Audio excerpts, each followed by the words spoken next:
NTV time, जनता की बात जनता के साथ। खैरवास पंचायत क्षेत्र में संचालित वंडर सीमेंट और एबिस सोया प्लांट से पंचायत को देय संपत्ति कर की वसूली को लेकर ग्राम पंचायत के सरपंच प्रतिनिधि रजनीश मालवीय ने फैक्ट्री प्रबंधन को अंतिम चेतावनी दी है। सरपंच प्रतिनिधि ने स्पष्ट कहा कि यदि 31 अगस्त 2026 तक पंचायत को देय संपत्ति कर के संबंध में नियमानुसार कार्रवाई और भुगतान सुनिश्चित नहीं होता है तो वे ग्राम पंचायत एवं ग्रामीणों के हित में धरना एवं अनशन का रास्ता अपनाएंगे। ग्राम पंचायत खैरवास के अनुसार पंचायत क्षेत्र में स्थित दोनों औद्योगिक इकाइयों की संपत्तियों पर नियमानुसार संपत्ति कर देय है एवं फैक्ट्रियों की स्थापना के दौरान ग्रामीणों को विस्थापित करने से ही इस तरह की समस्याएं उत्पन्न हुई हैं, जिसके लिए फैक्ट्री प्रबंधन को शीघ्र ही ग्रामीणों की समस्या का निराकरण करने का प्रयास करना चाहिए। और क्या कुछ कहते हैं सरपंच प्रतिनिधि रजनीश मालवीय, देखिए हमारे बदनावर सहयोगी पवन वैष्णव के साथ। नमस्कार, एनटीवी टाइम न्यूज चैनल में आपका स्वागत है। आपके साथ मैं हूं पवन वैष्णव। वर्तमान में हम खैरवास जो ग्राम पंचायत बदनावर तहसील की है उसके सरपंच रेखा रजनीश मालवीय जी हमारे बीच में हैं और उनके सरपंच प्रतिनिधि रजनीश मालवीय जी हमारे बीच में हैं। हाल ही में स्वतंत्रता दिवस के उपलक्ष्य में ग्राम पंचायत खैरवास के जो सरपंच प्रतिनिधि है उनका एक वीडियो सोशल मीडिया पर वायरल किया गया था, जिसमें ग्रामीण उनको कीचड़ में घुमाते नजर आ रहे थे। इसी मुद्दे को लेकर हम आज ग्राम पंचायत खैरवास के सरपंच प्रतिनिधि रजनीश मालवीय जी के साथ हैं, जिन्होंने हाल ही में अनुविभागीय अधिकारी बदनावर को एक पत्र लिखकर वंडर जो सीमेंट फैक्ट्री है और एबिस एक प्रोटीन फैक्ट्री है, उन दोनों के विरुद्ध धरने पर बैठने की बात की है। आइए चर्चा करते हैं हम सरपंच प्रतिनिधि रजनीश मालवीय जी से और जानते हैं कि इन्होंने हाल ही में ये जो धरने पर बैठने की बात रखी है, किन विषयों को लेकर मालवीय जी आप धरने पर बैठना चाहते हैं और क्या आपकी मांग है? जी नमस्ते सर। विषय हमारे पत्र में हमने लिखा है, विषय हमारे ये हैं कि जो 15 अगस्त का आप बता रहे हैं कि पानी में घूमने का, तो झंडा वंदन हम लोगों ने किया और करके जो है हमारी गांव की जनता ने कहा कि भैया भाभी सरपंच साहब अपन चलें, जा करके जो है कुछ कीचड़ विचड़ गांव में बहुत सारा अपन देखते हैं इसको मिटाने का। तो हम लोग उनके साथ में गए थे और मैं जो है गया, साथ में चला भी सही। ये ज़रूर है कि बाद में मुझे पता लगा कि उसके कुछ वीडियो जो है बच्चों ने, हमारे युवा कार्यकर्ताओं ने साथ में डाले हैं और बहुत अच्छा लगा। अच्छा इसलिए लगा कि वीडियो डाले और उनको उनने ये बताया। मुझे जब वीडियो देखे तो मुझे एहसास हुआ कि जनता चाहती है कि अब ऐसी स्थिति निर्मित न हो कि हम लोग कीचड़ में घूमते रहें। और इस बात को लेकर के मन में फिर से एक बात आई कि लंबे समय से मैं जो है, जब से हमारी पत्नी सरपंच बनी है, जिस दिन सरपंच बने थे उस दिन से लेकर के अभी तक बहुत संघर्ष कर रहे हैं हम ग्राम विकास के लिए। हमारा मूल संघर्ष जो है वो जो हमारे उसी गांव में फैक्ट्रियां हैं जो मैंने पत्र में दिया है भरने के लिए, जो वो फैक्ट्रियां टैक्स के नाम पे कभी एक फूटी कोड़ी जो है ग्राम पंचायत को टैक्स उन्होंने नहीं दिया है, जो ग्राम पंचायत द्वारा रोपित किया हो। इस प्रकार का कोई भी टैक्स उन्होंने दिया नहीं, कभी संवाद नहीं किया। और अगर नहीं किया है तो पंचायत एक्ट में था, लिखा है, ऐसा हमने पढ़ा है और इसीलिए जो है अब ऐसा लगता है कि अब धरने पे बैठना चाहिए। और धरने पे बैठने के बाद में जो है हो सकता है हमारी पंचायत को, अब हमारी मांगों को मान लिया जाए। शासन प्रशासन भी जो है उसमें हमारा सहयोग करेगा और हमको जो है टैक्स दिलवाएगा। सत्ता सरकारें कहती हैं कि उद्योग लगने से ग्रामों का विकास होता है, ग्रामीणों को रोजगार मिलता है, ग्रामीणों को अच्छी सुविधाएं मिलती है। लेकिन हमने जब जांच पड़ताल की तो ये पता लगा कि जहां ये फैक्ट्रियां थी वहां पर कुछ बस्तियां हुआ करती थी और यहां जब फैक्ट्री आई तो उन्होंने दावा किया था, वादा किया था कि हम इनको विस्थापित करेंगे, इनके लिए तमाम सुविधाएं मुहैया करवाएंगे। क्या ये दोनों कंपनियां ऐसी सुविधाएं मुहैया करवाने में अब तक कोई ऐसे सफल हुई है या असफल हुई? बिल्कुल सफलता की तो कोई बात ही नहीं है।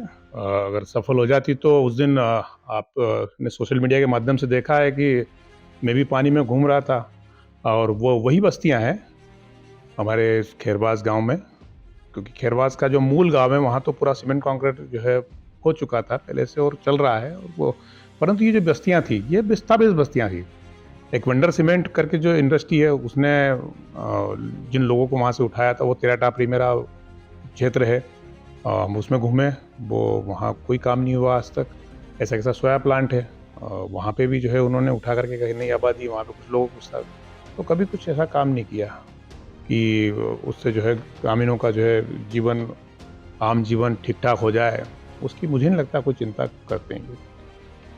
हाल ही में आपने जो पत्राचार किया है कंपनियों को, उसके बाद में अनुविभागीय अधिकारी बदनावर को भी आपने पत्राचार किया है।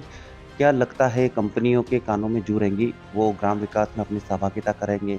जो ग्रामीणों के उत्थान के दावे-वादे प्राइवेट फैक्ट्रियाँ करती है, क्या वो करेंगे, ऐसा आपको प्रतीत होता है?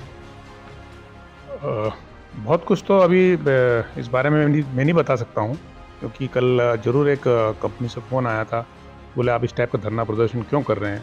तो मैंने उनको जो है कहा था कि हमने जो पूर्व में आपसे बार-बार निवेदन अनुरोध किया पत्रों के माध्यम से, ग्राम पंचायत ने टैक्स को लेकर के, तो आप वो टैक्स हमारे यहाँ ग्राम पंचायत जमा करवा दीजिए।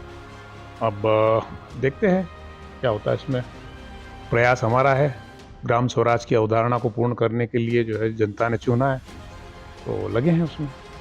अगर कंपनियाँ आपकी बात मानती हैं, तो ग्राम विकास की क्या अवधारणा होगी, क्या माँगें होंगी? क्या चाहते हैं आप जिनसे कि ग्रामीणों में संतुष्टि होगी तो सीधे-सीधे आपको भी संतुष्टि होगी? जो हमारी त्रिस्तरीय पंचायत है, पंचायती राज व्यवस्था है, पंचायती राज व्यवस्था की मूल अवधारणा ये है कि हम ग्राम स्वराज, हमारी जो है ग्राम पंचायत इतनी सशक्त हो जाए कि हमें किसी से बाहर से कोई चंदा, डोनेशन या शासन को भी जो है यहाँ पे ग्राम विकास में ज़्यादा पैसा लगाने की ज़रूरत नहीं पड़े। नगर पंचायत, नगर पालिका उसी तरह से गाँवों की जो है विकास हो। और अगर टैक्स हमको मिलता है, तो निश्चित मुझे लगता है कि यहाँ एशिया की सबसे बड़ी फैक्ट्री है, और उसका क्षेत्रफल देखा जाए फैक्ट्री का तो बहुत बड़ी इंडस्ट्रियाँ हैं वो। और जो उसमें अच्छा टैक्स ग्राम पंचायत को मिलेगा, और अगर टैक्स मिलता है, तो हम भी चाहते हैं कि हमारा गाँव ऐसा एक स्वर्णिम गाँव बने। बाकी गाँवों से कुछ हट कर के हो, शिक्षा की बहुत अच्छी व्यवस्थाएँ हों। गाँव में जो है पूरा गाँव सीमेंट, कंक्रीट, कीचड़ से भरा हुआ ना हो। रही बात गाँव में अच्छे स्वच्छ पीने के जल की व्यवस्थाएँ हों, शासन अपने स्तर पे कर रही है, वो एक अलग बात है। और इसके अलावा भी जो है अ, जो जनजीवन हमारे गाँव का है, वो एक अच्छा उच्च स्तर का कैसे व्यापन हो, तो उसके लिए बहुत सारे प्रयास करेंगे। अभी तो ये हालत है हमारे 2-3 गाँव में, तीनों गाँव में आज अगर हमारे यहाँ कोई कार्यक्रम गाँव में होता है, तो हमारे पास में इतने बड़े अच्छे वो धर्मशालाएँ नहीं हैं, तो हम वो बनाएँगे। हम अच्छे हमारे बस स्टैंड बनाएँगे, क्योंकि प्रधानमंत्री सड़क योजना माननीय अटल जी की हमारे यहाँ निकली हुई है। जगह-जगह चौराहे हैं, चौराहे पे प्रतीक्षालय बनाना है। काम तो बहुत हैं और बहुत सारी योजना है। बस देखना ये है कि अगर हमको टैक्स के रूप में पैसा अगर मिलता है, तो बहुत कुछ काम करने की इच्छाएँ तो है। और 2-3-4 साल तो हो गए हैं। साल भर इस पंचायत को अभी सरपंच के रूप में हमारी पत्नी रहेगी। परंतु मेरा ये मानना है कि हम बाद में फिर एक कोई नए युवा आएँगे, फिर लोग आएँगे, और विकास की गंगा तो चलती रहेगी, योजनाएँ बनती रहेगी। तो हो सकता है कि अगर पैसा टैक्स के रूप में हमेशा अगर इस पंचायत को आता रहा, आत्मनिर्भर पंचायत बन जाएगी, तो कई विकास कार्य होंगे। एक बड़ा ज़िम्मा आपने सँभाला है, 2 प्राइवेट फैक्ट्रियों के विरुद्ध, उनसे टैक्स लेने के लिए।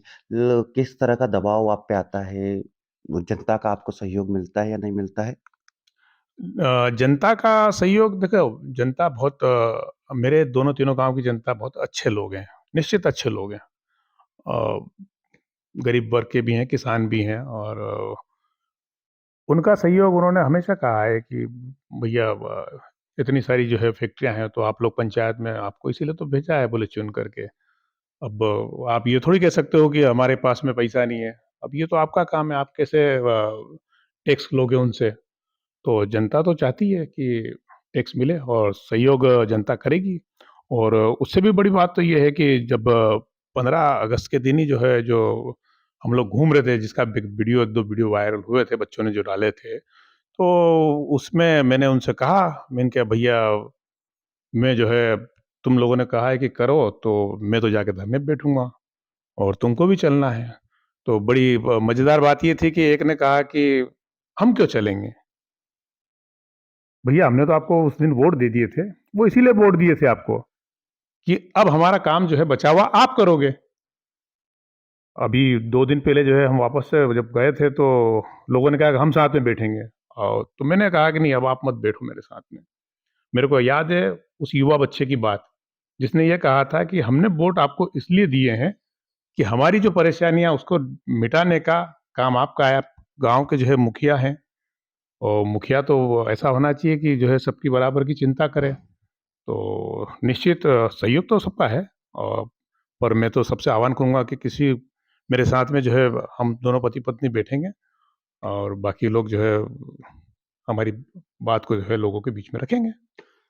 इन दोनों प्राइवेट फैक्ट्रियों को क्या अंतिम चुनौती, क्या अंतिम संदेश देना चाहेंगे जिससे कि जो स्वयं शासन प्रशासन है फैक्ट्री प्रबंधन का, वो जागे और ग्राम विकास के प्रति आगे आए? फैक्ट्रियों को जो है बस जो टैक्स पंचायत लगाना चाहती है यहाँ पे भी और बाकी जगह भी, मैं तो ये मानता हूँ कि पूरे प्रदेश में जहाँ-जहाँ पे इस टाइप की पंचायतों के पास में पंचायत क्षेत्र में फैक्ट्रियाँ आती है तो उनको टैक्स देना चाहिए।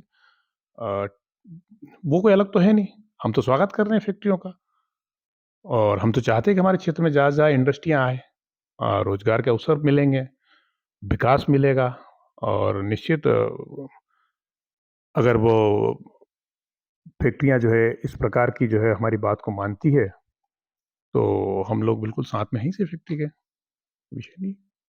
ये थे रजनीश मालवीय जी, जो कि ग्राम पंचायत खैरवास के सरपंच प्रतिनिधि है, जो यहाँ पर वंडर सीमेंट प्राइवेट लिमिटेड है और एबिस फूड प्रोटीन प्राइवेट लिमिटेड है, उनके विरुद्ध इन्होंने मोर्चा खोल दिया है।